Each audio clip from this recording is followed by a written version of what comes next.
네, 오늘 하나님께서 주시는 말씀 보도록 하겠습니다. 오늘 하나님께서 우리에게 주시는 말씀은 누가복음 14장 1절에서 14절 말씀입니다. 누가복음 14장 1절에서 14절 말씀 보겠습니다.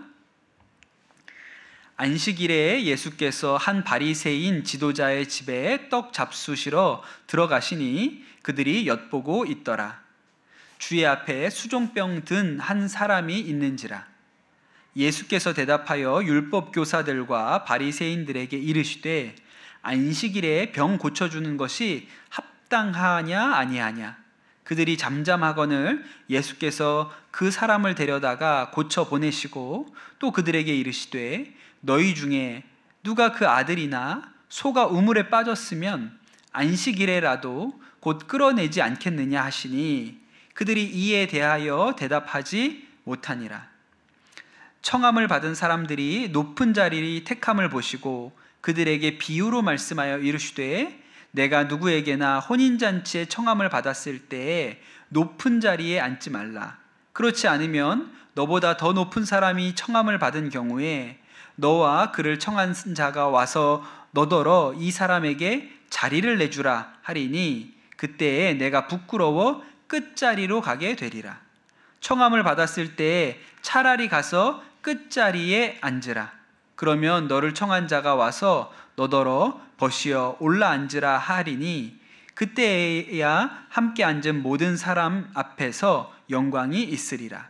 무릇 자기를 높이는 자는 낮아지고 자기를 낮추는 자는 높아지리라. 또 자기를 청한 자에게 이르시되 내가 점심이나 저녁이나 베풀거든 벗이나 형제나 친척이나 부한 이웃을 청하지 말라. 두렵건대 그 사람들이 너를 도로 청하여 내게 갚음이 될까 하노라. 잔치를 베풀거든 차라리 가난한 자들과 몸 불편한 자들과 저는 자들과 맹인들을 청하라. 그리하면 그들이 갚을 것이 없으므로 내게 복이 되리니 이는 의인들의 부활 시에 내가 갚음을 받겠음이라 하시더라. 아멘. 하나님의 말씀입니다. 제가 전에 설교하면서 그 한국 사람들이 먹는데 진심이다 그런 이야기를 드린 적이 있습니다. 그래서 한국 영화나 드라마 또 만화를 보면 유난히 먹는 장면이 많이 나온다고 그렇게 말씀을 드렸죠. 덕분에 이제 외국 사람들이 그런 걸 보고서 저 한국 사람들이 먹는 게 뭔가 이런 생각이 들어가지고 그 맛을 보려고 K푸드가 세계적으로 유행이라고 그런 얘기도 우리가 듣지요. 그런데 여러분 성경도 특별히 예수님이 나오는 이 복음서도 보면 먹는데 진심이에요. 정말 먹는 얘기가 많이 나옵니다. 5,000명 먹이신 얘기 있죠. 4,000명 먹인 얘기도 있습니다. 돌아가시기 전에 뭐 하셨어요? 최후의 만찬 하셨어요. 부활하시고 나서 갈릴리에 가셔서 떡과 물고기를 구워주셨거든요. 또 성경을 보니까 레위 마태의 집에 들어가서 식사하시는 얘기도 있고 바리새인들과 식사하시는 얘기도 있고 마리아 마르다 집에 가서 식사하시는 얘기도 있고 삭개오 집에 가서 식사하시는 얘기도 있고 엠마오 가는 길에서 만난 두 제자 집에 들어가셔서 식사하시는 얘기도 있고 엄청 많은 식사 이야기가 나와요. 그래서 예수님 별명이 뭐였냐면 먹기를 탐하고 포도주를 즐기는 자 이렇게 사람들이 불렀다고 했는데 이런 평가가 괜히 있는 게 아닙니다. 우리가 몰라서 그렇지 어쩌면 예수님이 뚱뚱했을 수도 있어요. 이렇게 먹는 걸 좋아했는데 그만큼 운동을 했으면 몰라요. 근데 운동을 했다는 얘기는 성경이 없으니까 뚱뚱했을지도 모른단 말입니다. 그런데 여러분 우리도 마찬가지인데 인간관계나 사회생활 심지어는 신앙생활 할 때도 일어나는 일의 상당수가 먹는 것과 상관되어 있어요. 먹는 것 빼고는 이야기하기 어려운 게 많습니다. 저도 목회를 하다 보니까 식사하는 자리가 많아요. 네. 그런데 여러분 그 식사의 자리가 늘 편하고 좋기만 한 것은 아닙니다. 사실은 목회를 하다 보니까 불편하고 어려운 식사 자리가 많아요. 예를 들어서 제가 어디 다른 교회에 말씀 전하러 가잖아요. 그러면 보통은 한국 교회에서는 이게 설교하러 가면 밥을 주고 식사 대접을 하고 그다음에 이제 설교하도록 합니다. 그런데 뭐 저를 잘 아는 분이 저를 초청해서 설교를 해달라고 그러면 일찍 와가지고 같이 식사하고 그리고 목사님 말씀 전해주세요. 그러면 뭐 좋지요. 오랜만에 얼굴도 보고 얘기도 하고 그럼 너무 좋죠. 그런데 전혀 모르는 교회에서 저한테 와서 말씀 전해달라고 요청을 하시잖아요. 그러면서 얘기를 해요. 목사님 조금 일찍 오셔서 식사 같이 하시고 그렇게 설교해 주시면 좋겠습니다. 그렇게 얘기하면 제가 뭐라고 얘기하냐면 식사는 하고 가겠습니다. 네, 제가 예배에 바로 전에 도착할 것 같아요. 식사는 하시고요. 제 식사는 알아서 할 테니까 네, 그렇게 시간 맞춰 가도록 하겠습니다. 그렇게 얘기를 하거든요. 왜 그렇게 할까요? 모르는 사람들하고 밥 먹는 게 불편해요. 안 해도 되는 거면 그냥 안 하면 좋겠어요. 한 번은 제가 대전에 있는 어떤 교회에 청소년부 수련회 와가지고 말씀을 전해달라고 부탁을 받아서 갔는데 이틀 집회를 해야 되기 때문에 식사를 피할 수도 없어요. 하여튼 하긴 해야 돼요. 그런데 한 번은 그 교회 담임 목사님이 이제 은퇴를 앞두신 노 목사님이셨는데 그 청소년 수련회에 격려차 오신 거예요. 그리고 혼자 오신 게 아니고 장로님들과 함께 그 청소년 수련회를 이렇게 격려하러 오신 거예요. 그래서 저에게 몇 시에 식사를 하실 예정이니까 목사님 내려오셔가지고 저희 담임 목사님하고 같이 식사하시죠. 그렇게 연락을 했습니다. 뭐 도망갈 수 있습니까? 내려가야죠. 그 교회에 그 어른 목사님하고 장로님들이 같이 오셨으니까 얼마나 식사 대접을 잘 하시겠어요.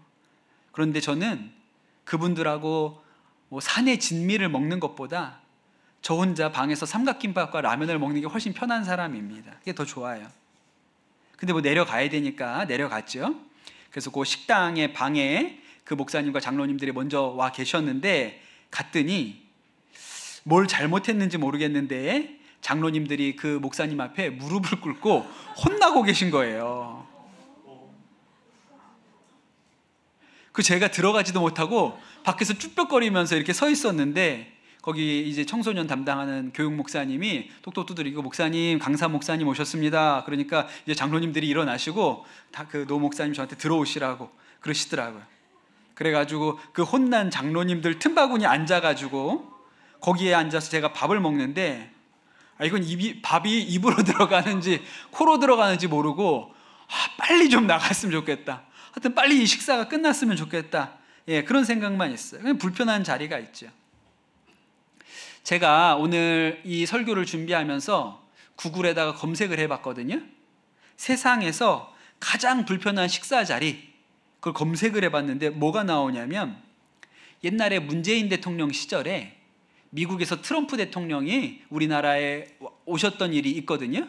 그때 뭘 했냐면 행사로 미군 장병들과 또 한국군 장병들하고 이 두 대통령이 함께 식사하시는 그런 이벤트가 있었어요.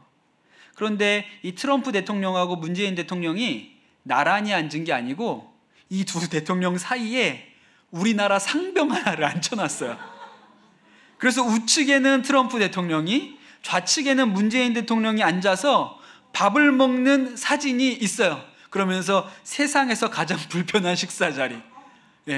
이렇게 있더라고요. 그죠? 이게 밥이 입으로 들어가겠습니까?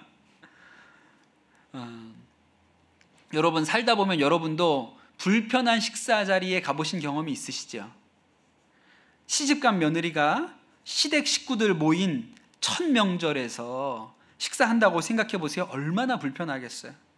제가 제 아내 얘기 한번 드렸죠. 첫 명절에 엄씨 집안에 들어온 첫 며느리로 갔는데 얼마나 긴장을 했는지 저희 큰아버지 다리에다가 구글 엎어가지고 응급실에 가시는 저희 아내도 화상 때문에 응급실에 가고 저희 큰아버지도 가시고 그런 첫 명절의 추억이 있습니다. 근데 여러분 사람이 살다 보면 늘 편안한 자리만 갈 수는 없습니다. 불편한 자리에도 가야 될 때가 있죠.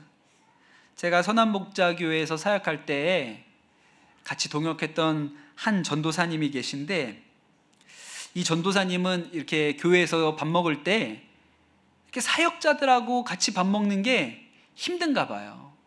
그래서 식사를 하러 다 같이 올라가면 식판에 밥을 떠가지고 저 구석으로 가서 혼자 먹어요. 너무 이상해서 사람들이 다 걱정했습니다. 괜찮냐고, 아픈 게 아니냐, 그랬어요. 근데 하나님께서 은혜를 부어주시니까 몇 년 지나니까 이제 사람들 틈바구니에서 식사도 잘 하시고 그렇게 됐어요. 지금은 어느 교회 부목사님으로 잘 사역을 하고 계십니다. 근데 여러분, 사람이요, 불편한 식사도 할 줄 알아야 되거든요. 불편한 상황도 감수할 수 있어야 어른이 된 거죠. 여러분, 우리 조성희 전도사님을 생각해 보세요. 매일 저랑 같이 밥을 먹지 않습니까? 제가 무슨 일이 있어가지고 오늘 전도사님 혼자 식사하세요, 저 갔다 올게요, 그러고 나가잖아요. 그럼 되게 좋아하는 것 같아요. 다행이다, 이렇게 생각하는 것 같아요. 근데 여러분, 오늘 말씀을 한번 보세요. 오늘 말씀도 예수님이 식사 자리에 초대를 받으셔서 가셨거든요. 그런데 그 식사 자리를 예수님이 진짜 불편하게 만듭니다. 예수님이 어떤 때는요, 식사하러 가셔서 그 사람들을 편하게 해주려고 굉장히 노력하실 때가 있어요. 예를 들어서 마리아 마르다 집에 가셔서 식사하셨을 때 성경이 뭐라고 기록하냐면, 마리아가 주의 발치에 앉아서 말씀을 듣더라 그래요. 예수님이 하시는 말씀을 마리아가 그 옆에 딱 이렇게 앉아가지고 너무 재밌게 듣는 거예요. 그 마르다가 그걸 보고 열받잖아요. 쟤는 일은 안 하고 예수님 말씀만 듣고 있으니까. 그러니까 그 분위기가 되게 좋았다는 것을 짐작할 수 있죠. 셈이 나니까. 또 예수님 부활하시고 나서 제자들이 어려워할까봐 일부러 그 갈릴리로 찾아가셔가지고 본인이 식사를 다 준비를 하셨어요. 떡을 굽고 생선을 구워가지고 미리 밥을 다 준비해 놓으셨거든요. 그렇게 이렇게 같이 식사하는 사람들을 기분을 맞춰주고 좋게 분위기를 만들려고 노력하시는 때가 있는데, 오늘 말씀은요, 완전히 달라요. 거의 예수님이 식사를 망쳤다고 봐도 틀린 얘기가 아닙니다.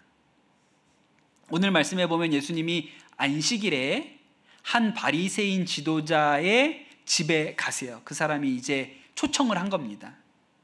아마 안식일이니까 그날 오전에는 회당에서 예배가 있었을 거예요. 그리고 이 회당의 지도자인 바리새인이 그 예배 드린 사람들, 아마도 대부분 바리새인이라고 생각이 되는데, 그 바리새인들을 제가 오늘은 식사를 저희 집에서 섬기겠습니다, 그래서 저희 집으로 오세요, 그리고 초대를 한 거예요. 그래서 안식일에 식사를 함께하는 그 자리에 예수님도 초청받아서 가시게 된 거예요. 여러분, 이 자리는 되게 불편한 자리였습니다. 바리새인들 틈바구니에 예수님이 딱 들어오시면서부터 긴장이 있는 거예요. 성경에 뭐라고 기록하냐면, 누가복음 14장 1절에 안식일에 예수께서 한 바리새인 지도자의 집에 떡 잡수시러 들어가시니 그들이 엿보고 있더라. 그러니까 이 바리새인들이 예수님이 식사하러 오시니까 이러고 보고 있는 거예요. 저 인간이 뭐 하나, 그렇게 보고 있는 거예요.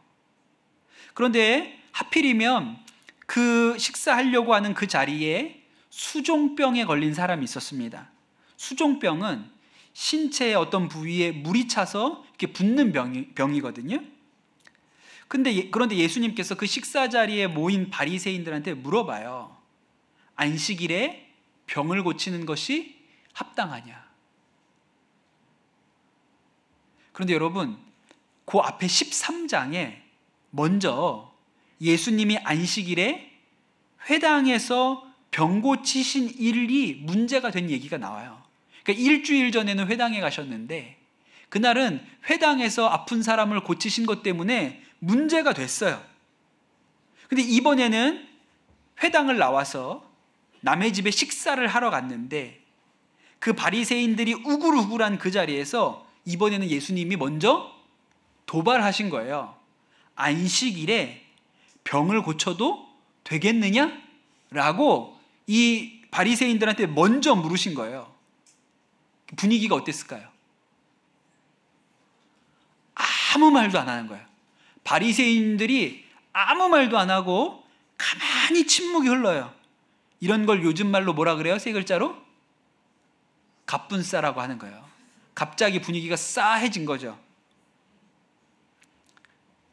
그리고 나서 예수님이 이 아픈 사람을 고쳐주세요. 그리고 또 얘기하십니다. 너희 중에 누가 그 아들이나 소가 우물에 빠졌으면 안식일에라도 곧 끌어내지 않겠느냐? 아니, 그냥 그렇게 해라 하시면 되는데 않겠느냐? 라고 물어봤어요. 그럼 어떻게 해야 돼요 또? 대답을 해야 되잖아요. 그런데 아무도 대답하지 않아요. 밥 먹으러 가서 이러는 거 아닙니다. 누가 초대해가지고 남의 집 가가지고 이러는 거 아니에요. 2번이나 아직 집에 들어가서 식사 시작도 안 했는데 분위기가 싸해졌어요. 그리고 이제 아마 이게 제가 볼 때는 이제 거실에서 일어난 일이고, 이제 그 집에 이제 식당이 있겠죠. 식탁이 있는 식탁으로 딱 갔는데 사람들이 이제 식사 자리에 어디에 앉을까 막 자리를 찾기 시작합니다. 그 유대의 풍습과 우리 문화가 비슷한 것 같아요. 우리도 식사할 때 상석이라는 게 있잖아요. 예. 그래서 늘 제 앞에는 어른들만 앉아요. 예. 근데 제 앞에는 우리 장로님, 또 김태환 권사님 이렇게 어른들, 주로 어른들, 남자 권사님들 이런 분들이 늘 제 앞에서 식사하시잖아요. 비슷한 거예요. 그래서 그 바리새인 지도자가 이 식사 대접하는 날이니까 그 사람 옆에 앉아야 그 모임에서 중요한 사람인 거예요. 그래서 눈치를 다들 보고 있어요. 상석에 앉으려고. 그런데 예수님께서 이 모습을 보시고 비유를 시작하셨습니다. 어떤 결혼식 잔치에 초대받아서 갔는데 딱 가서 보니까 저기 자리가 비었어요. 좋은 자리예요. 가서 덜컥 앉았습니다. 그런데 혼주가 와가지고 여기는 다른 분 앉으셔야 되는 자리예요. 죄송한데 저 끝으로 좀 옮겨주시겠어요? 이렇게 얘기하면 얼마나 부끄럽겠느냐. 그러니까 너네가 만약에 어디 초대받으면 일부러 맨 끝에 자리 가서 앉아라. 그래야 초청한 사람이 아니 왜 이렇게 끝에 앉으셨어요? 여기 앉지 마시고 저 위로 올라가세요. 그렇게 얘기를 해야 사람 앞에서 그가 영광을 받지 않겠느냐. 이렇게 얘기하시면서 마지막에는 무릇 자기를 높이는 자는 낮아지고 자기를 낮추는 자는 높아지리라 이렇게 얘기하세요. 제가 볼 때 이건 비유가 아니에요. 이건 저격한 거지. 그 앞에서 사람들이 그러고 있어요. 상석에 앉으려고. 그런데 장소를 혼인잔치로 옮겨놨을 뿐이지 이건 그냥 그 사람들한테 하는 얘기입니다. 그러니까 지금 예수님께서 이 초대받은 식사 자리에 가셔가지고 아주 대놓고 분위기를 망치고 계시는 거죠. 이쯤 되면 이제 그만하셔야 되거든요. 2번 했잖아, 2번. 남의 집에 초대받아 와서 식사 들어가기 전에 또 의자에 앉기 전에 2번 분위기를 망쳤으면 이제 가만히 계셔야 되거든요. 그냥 빨리 입에다가 먹을 걸 넣어드려야 돼요. 더 이상 말씀을 못 하시게. 그런데 예수님께서 기어코 한마디를 더 하세요. 또 얘기를 하세요. 이제 그 입에서 무슨 얘기가 나오는지 겁이 날 지경입니다. 이제는 누구한테 얘기를 할까요? 누구한테 얘기하겠어요? 초대한 사람한테. 초대한 사람한테.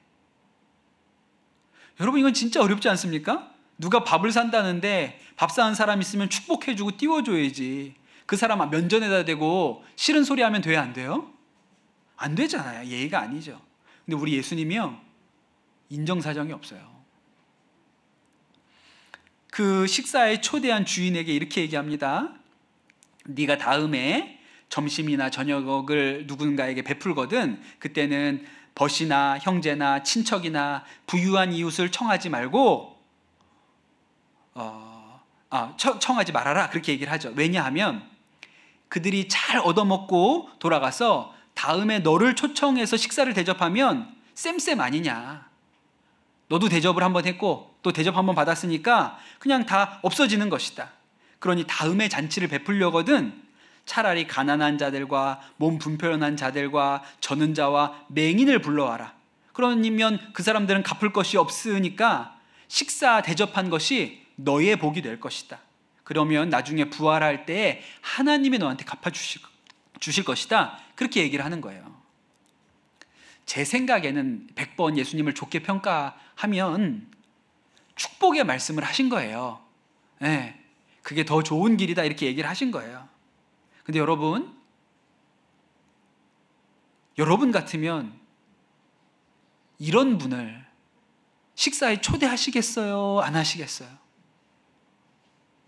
대답을 잘 안 하시네. 예수님이라 그래가지고 여러분 좀 이렇게 두려운 생각이 드시죠? 여러분 이렇게 식사 자리에 와가지고 분위기 갑분싸로 만드는 분을 여러분은 식사에 초대하시겠습니까? 안 하시겠습니까? 계신 것 자체로 불편하죠. 식사 자리에 모인 사람들을 두고 다 한마디씩 하시는 거예요. 그런데 여러분, 제가 오늘 여러분과 이 말씀을 두고 함께 나누고자 하는 것은 예수님을 우리가 정말로 마음에 모시고 산다고 하면 우리도 마음에 불편함을 느껴야 된다는 거예요. 우리가 예수님을 마음에 모셨는데 마냥 편할 수는 없습니다. 제가 성남 지방의 선한 목자교회에서 목회할 때 같은 지방에서 감리사를 하셨던 그 어른 목사님이 그런 이야기를 하세요. 당신이 설교하실 때 성도들에게 예수님이 우리 안에 계십니다. 예수님이 늘 우리와 함께 하십니다. 이런 얘기를 수없이 말씀을 전하셨다는 거예요. 그런데 생각을 해보니까 예수님이 내 안에 계시다고 말은 하면서도 예수님이 나와 함께 하시는 것 때문에 불편하게 생각해 본 적이 없었다고 얘기를 하세요. 그러면서 내가 너무 잘못 믿고 있었다, 그런 이야기를 하세요. 여러분, 정말로 예수님이 오늘 저녁에 우리가 식사하는 자리에 같이 앉으셨다면 우리 마음에 불편함이 있었어야 옳습니다. 마냥 편하게 밥을 먹을 수 있는 건 아니지요. 지난주에 1년에 한 번 우리 선한목자교회 출신 목회자들이 모이는 세미나를 제가 다녀왔습니다. 유기성 목사님이 말씀을 전하셨는데 그런 얘기를 하시더라고요. 요즘에 유기성 목사님에게 이렇게 기쁨이 있는데 오며 가며 선한목자교회에서 그 배웠던 출신 목사님들 설교 듣는 것이 본인에게 너무 큰 기쁨이라고 그렇게 이야기를 하시는 거예요. 그러면서 여러분 설교 준비하실 때 저를 성도라고 생각하시고 유기성 성도가 은혜 받을 수 있는 말씀을 전해달라고 그렇게 요청을 하시는 거예요. 참 세상 부담스러운 분이에요. 그렇죠? 근데 제가 그 얘기를 듣는데 유 목사님이 그 출신 부목사님 설교를 다 들어보신다고 그 얘기를 하시는데 순간 제가 강단에서 그동안 유 목사님에 대해서 했던 수많은 이야기가 주마등같이 제 머릿속을 떨어 지나가는 거예요. 혹시 그 얘기를 들으셨나? 그 설교는 들으시면 안 되는데? 막 이런 생각이 드는 거죠. 여러분, 누가 만약에 내 말을 듣는다고 생각해 보세요. 불편하죠. 그런데 여러분, 예수님이 우리 말을 듣고 계시잖아요. 그러니까 우리가 편하게 말할 수가 없어요. 내 안에 드는 생각이라고 다 말로 할 수가 없는 것입니다. 불편해야 정상인 거예요. 여러분, 드라마 보면 여자분들이 꼭 화장실 세면대에서 화장 고치면서 누구 뒷담화를 하잖아요. 그리고 화장 다 고치고 나가면 어떻게 해요? 그 화장실에 앉아있던 여자가 문을 열고 나오면서 저것들이 내 얘기를 막 이런 장면이 꼭 나오지 않습니까? 그 안에 듣고 있다는 것을 알았다면 말을 안 했겠죠. 근데 듣고 있다는 걸 모르니까 무슨 말이나 하는 거잖아요. 우리가 왜 아무 말이나 할 수 있습니까? 예수님이 나와 함께 하신다는 것을 의식하지 않고 있기 때문에 아무 말이나 할 수 있는 것이죠.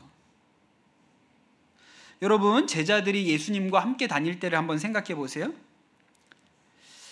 예수님 때문에 너무 신기하고 행복하고 뿌듯한 날도 있었어요. 예수님이 5,000명 먹이시고 4,000명 먹일 때 그 제자들이 광주리 가져와가지고 막 사람들한테 밥 나눠줄 때는요, 어깨에 힘이 들어가죠. 야, 우리 선생님이 이런 분이야. 막 그러면서 기분 좋게 나눠주지 않았겠습니까? 또 풍랑이 있는 밤바다에 예수님이 잠잠하라 그랬더니 바람도 고요해지고 파도도 잔잔해져요. 그러면 이제 제자들이 그걸 보면서 야, 우리 선생님 진짜 대단하시다. 야, 그러면서 그들 마음도 담대하고 평안한 마음이 들었겠죠. 그런데 여러분 생각해 보세요. 예수님하고 제자들이 같이 다녔습니다. 그러면 꼭 편안한 일만 있었을까요? 좋은 일만 있었을까요? 예수님 때문에 불편한 일도 엄청 많았을 거예요. 사실 성경에도 많이 나와요. 혼나기도 엄청 혼났습니다. 수시로 제자들에게 했던 말씀이 뭔지 아세요? 아직도 깨닫지 못하느냐 이 어리석은 자들아, 이 믿음이 적은 자들아. 여러분 심지어 베드로는 무슨 소리 들었어요? 사탄아 물러가라. 야, 이제 어떻게 사탄이라 그러냐. 뭐 그렇게 속으로 생각했을 수도 있죠. 제자들끼리 앉아가지고 누가 크냐 이거 가지고 싸웠습니다. 나중에는 막 엄마들까지 참전해가지고 누가 오른편에 앉냐고 막 이런 거 가지고 싸웠거든요. 예수님이 엄청 책망하셨어요. 그러니 여러분, 예수님과 함께 하시는 것이 늘 평안하고 기쁘고 감정적으로 행복한 일만 있을 수가 없는 거예요. 예수님이 함께 하시니까 말도 조심하고 제자들이 다른 제자가 마음에 안 들어도 참아야 되고 눈밖에 나지 않으려고 행동도 조심하고 그렇게 했어요. 불편했죠. 마찬가지로 우리 안에 성령님이 오시면 성령님으로 인해서 우리가 마음의 평안을 얻기도 하고 위로를 얻기도 하고 힘을 얻기도 합니다. 그러나 동시에 불편함도 느껴요. 예수님이 보고 계시는데 이 말은, 이 행동은, 이 마음은 옳지 않지. 우리가 일상을 살면서 여러분 만약에 불편함을 느끼지 못한다면 그것은 예수님을 전혀 의식하지 않고 있다는 뜻입니다. 예수님 생각을 안 하고 있는 거예요. 요셉이 아무도 없는 집에서 보디발 장군의 아내와 둘만 남게 된 일이 있었죠. 이 여자가 평소부터 이 요셉이 잘생겨가지고 막 추파를 던지고 그랬습니다.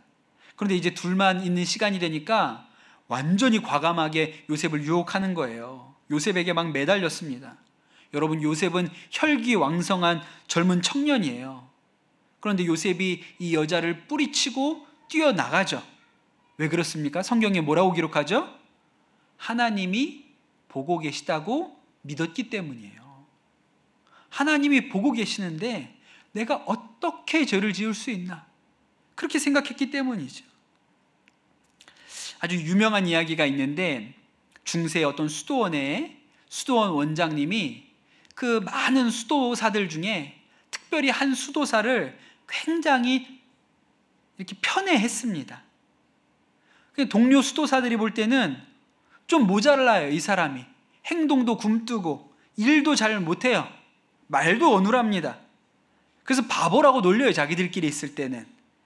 그런데 이 수도원 원장님은 이 수도사를 너무너무 좋아해요. 눈에 보여요. 그러는 게. 그래서 이 수도사들이 가서 수도원 원장한테 따집니다. 아니 원장님, 저 바보를 왜 이렇게 특별히 좋아하십니까? 우리가 도무지 이해를 못하겠습니다. 그렇게 얘기를 했더니 이 수도원장이 아무 말 하지 않고 그 몰려온 수도사들한테 닭을 한 마리씩 주더라는 거예요.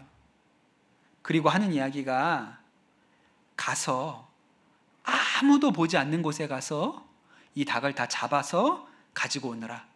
오늘 저녁에는 우리가 삼계탕을 먹자. 그렇게 얘기를 한 거예요.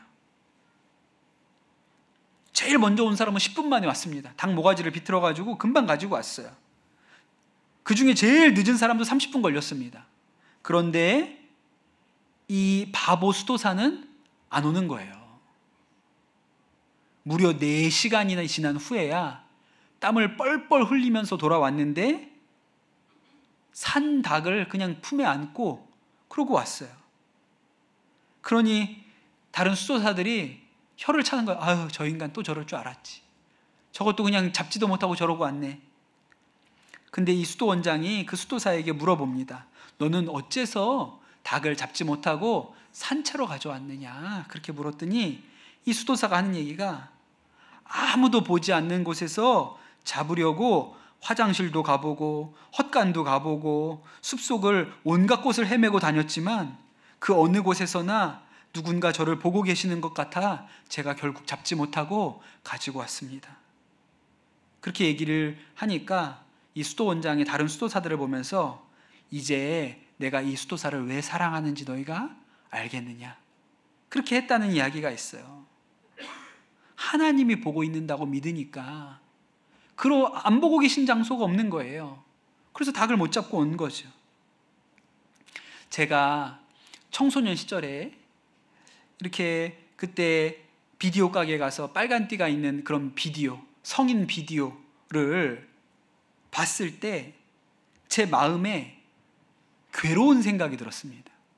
몹시 불편한 마음이 들었어요. 보고 싶어서 봤는데 보고 나서는 무척 괴로운 생각이 들었습니다. 그래서 어떤 생각을 했냐면, 지금도 생각이 나는데, 야, 교회 안 다니는 애들은 참 좋겠다. 예수 안 믿는 애들은 참 좋겠다. 제가 그런 생각을 했어요. 왜? 그냥 보고 싶은 거 보고 하고 싶은 거 할 수 있으니까. 그 애들은 죄책감이 없으니까 참 그 애들은 좋겠다. 나는 저거 하나를 보고도 이렇게 마음이 괴로우니 참 저 아이들은, 예수님 모르는 아이들은 참 편하겠다. 제가 이런 생각을 했던 기억이 나요. 부럽기까지 했어요. 근데 여러분, 지금 생각해 보니까 그때 그 마음의 불편함이, 그 마음의 괴로움이 얼마나 축복입니까? 그 마음의 괴로움이, 그 마음의 그 불편한 마음이 제가 하나님의 자녀라는 증거잖아요. 성령이 내 안에 계시기 때문에, 그래서 내가 죄를 지으면 하나님이 기뻐하지 않는 일을 하게 되었을 때 마음이 불편하고 괴로움을 느껴요. 그러니 여러분, 우리가 예수님을요 정말 마음에 모시면 절대로 그냥 편하게 살 수가 없습니다. 불편함이 생기고 괴로움이 생겨요. 당연한 것입니다. 점집은 편하게 다녀도 됩니다. 거짓말을 해도 되고 속여도 돼요. 어차피 내 앞에 있는 사람도 속이는 거니까 속여도 됩니다. 미워해도 되고 술 먹어도 되고 담배 펴도 됩니다. 돈을 사랑해도 되고요. 심지어는 이번에는 이 점집에 가가지고 물어보고 다음에는 다른 귀신 섬기는 다른 점집에 가서 물어봐도 아무 문제가 없어요. 다 괜찮아요. 너무 편해요. 지옥은 그렇게 편하게 가는 거예요. 그러나 여러분, 예수님 믿는 일은 절대로 그렇게 되지 않습니다. 예수님 믿는 일은요, 기쁘고 평안하고 위로받고 이런 일도 있죠. 그러나 불편하고 괴로운 일도 동시에 있어요. 그런데 그 불편함이 자녀라는 축복입니다. 제가 요새 우리가 스가랴서 묵상하잖아요. 그 스가랴 묵상하면서 제 마음에 굉장히 은혜 받은 말씀이 있어요. 스가랴서 2장 4절에서 5절 말씀인데, 예루살렘은 그 가운데 사람과 가축이 많으므로 성곽 없는 성읍이 될 것이라 하라. 여호와의 말씀에 내가 불로 둘러싼 성곽이 되며 그 가운데에서 영광이 되리라, 그러셨습니다. 이 스가랴가 예루살렘에 돌아왔을 때 예루살렘은 성벽이 없었습니다. 왜냐하면 바벨론이 다 무너뜨렸기 때문에 성벽이 없었어요. 그리고 돌아와서 성전 짓는 것도 잘 안 돼가지고 몇십 년 동안 중단되고 그랬는데, 성벽 짓는 거는 엄두도 못 내고 있는 거예요. 70년 뒤에, 스가랴 이후에 70년이 지나서야 느헤미야가 와가지고 성벽을 짓습니다. 그러니까 예루살렘은 바벨론이 그 성벽을 무너뜨리고 나서 거의 140년 동안 무방비 상태였던 거예요. 그런데 하나님이 뭐라고 얘기하시냐면, 예루살렘에 내가 불로 둘러싼 성곽이 되어주겠다고 얘기하세요. 눈에 보이는 성곽은 없는데 내가 불로 둘러싼 성곽이 되어서 지켜주겠다고 얘기하시거든요. 그런데 여러분, 지금 우리를 둘러싸고 있는 불성벽이 무엇입니까? 우리 안에 오신 예수님이 불성벽이세요. 그분이 우리를 지키고 계시거든요. 눈에 보이지 않아도 성령님이 우리를 불성벽으로 둘러싸서 지키고 계세요. 무엇으로? 죄에 대하여 불편한 마음이 들게 하세요.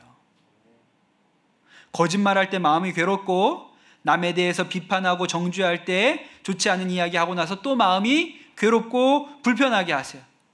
때로는 사랑하지 못하고 미운 마음이 들 때 괴롭고, 용서하지 못할 때 괴로운 마음이 듭니다. 불편해요. 그게 예수님이 불성벽으로 우리를 지키고 계신 거예요. 죄 못 짓게 불성벽으로 우리를 쌓아가지고 눈에는 안 보이지만 불성벽으로 우리를 지켜서 죄 짓지 못하게 하고 계시는 것이죠. 제가 지난 주일에 설교하면서 99% 순종은 거의 순종이라고 말씀드렸어요. 거의 순종하지 말고 100% 완전한 순종을 하라고 제가 그렇게 여러분에게 하나님의 말씀을 전했습니다. 그런데 그 말씀은 제가 우리 성도들에게, 우리 교우들에게 전하였지만 동시에 하나님이 저한테 하시는 말씀이에요. 엄목사, 거의 순종하지 말고 너 완전한 순종해. 저한테도 그렇게 얘기하시는 거거든요. 근데 설교가 끝나고 나서 제 마음에 불편한 게 하나 생각이 났어요. 그거는 죄는 아닙니다. 그냥 제가 개인적으로 좋아하는 거예요. 근데 제가 가진 그래 좋아하니까 생활 습관 중에 들어있거든요. 그런데 하나님이 이것을 고치라는 마음을 저한테 주셨어요. 전에도 몇 번 그런 생각이 들기는 했는데 그게 특별히 나쁜 게 아니고 죄가 아니에요. 그래서 제 마음 가운데 꼭 그래야 하나? 꼭 그럴 필요까지 있을까? 그렇게 생각을 했습니다. 그런데 제가 그날 거의 순종하지 말고 완전한 순종하십시오. 그러고 나니까 하나님이 저의 마음 가운데 주시는 생각은 좋은 것이냐 나쁜 것이냐, 죄냐 아니냐 따지지 말고 순종이냐 아니냐만 답하라. 그게 순종이냐, 거의 순종이냐, 완전한 순종이냐, 그거만 답해. 그게 죄인지 아닌지, 좋은 건지 나쁜 건지 따지지 말고 순종인지 아닌지만 답해. 이렇게 물어보시는 거예요. 그래서 제가 지난주 설교 끝나고 마음을 먹었어요. 그만해야겠구나. 그리고 일주일을 안 하고 지나갔습니다.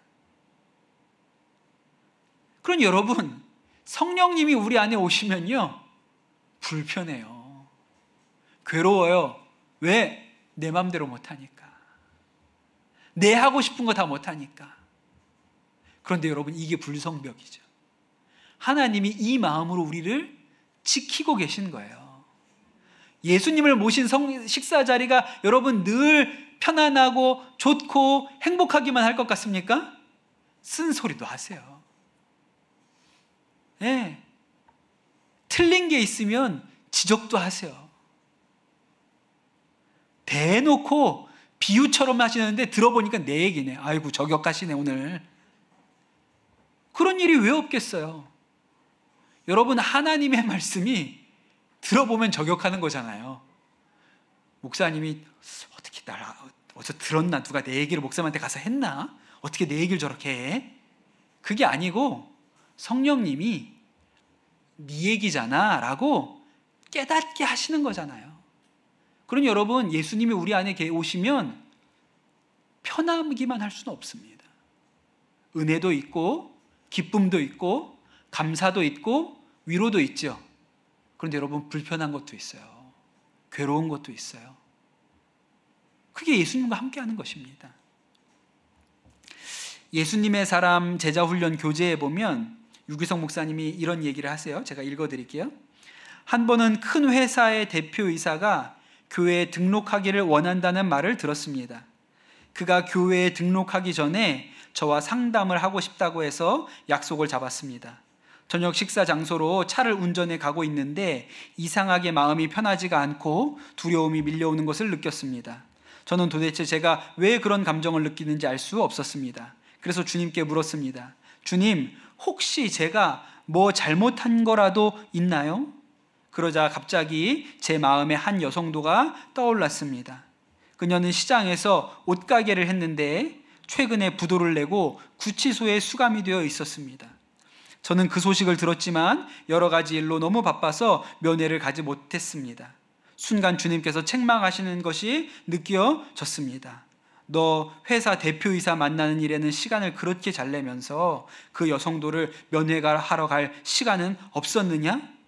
변명의 여지가 없었습니다. 저도 모르는 사이에 사람을 차별하고 있었음을 회개했습니다. 다음 날 아침 일찍 그 여성도가 수감되어 있는 구치소를 찾아갔습니다. 저녁 먹으러 가는 길에 오늘 말씀에 예수님이 하신 거랑 똑같이 야, 안식일에 병을 고쳐도 되겠느냐? 갑자기 분위기 싸해지죠. 아무도 대답을 안 해요. 높은 자리에 앉지 마라. 나중에 또 식사 자리에 사람들 초대하려거든 부자들 말고 가난한 사람들 불러다가 그 사람들에게 식사 대접해라. 똑같은 일이 일어났죠. 식사하러 가는 길에 너 밥 먹으러 가는 길이 괜찮니? 문제 없니? 너 대표이사가 만나자 그러면 바로 약속 잡으면서 그 집사님이 구치소에 들어가는데 그 면회하러 갈 시간은 없었어? 라고 물어보시잖아요. 성령님이 우리 안에 오시면 불편하게 하세요. 그런데 여러분, 그 불편함이 우리에게는 우리가 하나님의 자녀라는 증거입니다. 하나님이 우리를 붙들고 계시다는 사인이에요.